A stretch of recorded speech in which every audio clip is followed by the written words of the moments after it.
Good evening. This is Magic the Newsening, your home for fair, balanced, and counterbalanced reporting, and your #1 source for Magic Newsening. I'm Reuben Bresler, and these are our top 8 stories. The Star City Standard Open in Detroit was won by avid mama's boy Brad Iyer, who took down the trophy with Black-Blue Zombies, a deck that showcases the power of cards that want things to die in combat, like Blood Artist, Tragic Slip, and SEAL Team 6. Farva doppelganger Bobby Kovacs won the Legacy Open in Detroit last weekend with lands. And the week before in Indianapolis, aspiring War Chief Brad Campbell won the Legacy Open with goblins, both players showcasing the newest technology that 2004 had to offer.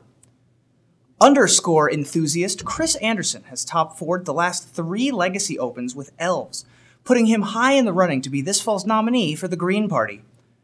One of the most controversial moments in recent Star City Games Open history took place at SCG Detroit when John Edlin was disqualified from the tournament for a liberal interpretation of Batterskull's return to hand effect. This incident will now be referred to in SCG history as 2 Batterskulls. In a surprise move, the banned and restricted list remained unchanged in Standard this month, with Wizards deciding not to ban Ponder, Delver of Secrets, or Snapcaster Mage. Wizards released a statement explaining the decision, saying that M13 will try to solve the problem of the current metagame instead by injecting packs with a toxin that will make everyone forget that blue is a color. There was a change in Legacy, though. No, not the banning of Gristlebrand, as many expected, but the unbanning of land tax. Wizards said that they unbanned land tax because it isn't any more unfair than cheating Gristlebrand into play, and also people weren't going to extra turns often enough. Grand Prix Vancouver took place over the weekend and was won by David Stroud, who's a Portland native and plaid enthusiast, which I guess is a lot like saying he's a Portland native and a Portland native. GP Vancouver set some important milestones for tournament attendance, more than doubling the number of players that played at the last Grand Prix in Vancouver in 2008, and set a record for the most people who actually wanted to play Avacyn Restored Limited in one room.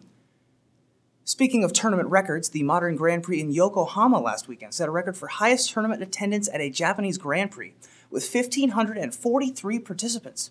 This is likely due to the format's very few earthquake effects. Notable menu item Junichi Miyajima emerged victorious from GP Yokohama with a black-white tokens deck, in a top 8 that featured 4 birthing pod decks, so clearly the M13 toxin has already begun to work. YouTube celebrity Go Remy released the video MTG Rap last week, instantly going viral in the Magic community, and inadvertently calling out Magic rap group The Gathering for what I hope will be an impending rap battle video called Feature Match? The Invitational in Atlanta, maybe? Huh? Yeah, have your people call my people, we'll set this up. And finally this week, ballots for the Magic the Gathering Hall of Fame were sent out recently. 2012 is a big year for voting, as it's also a presidential election year.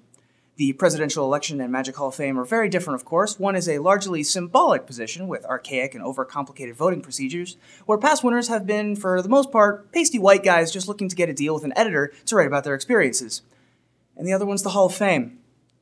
And that concludes this episode of The Newsening. I'm Reuben Bresler, and remember, don't feed the trolls.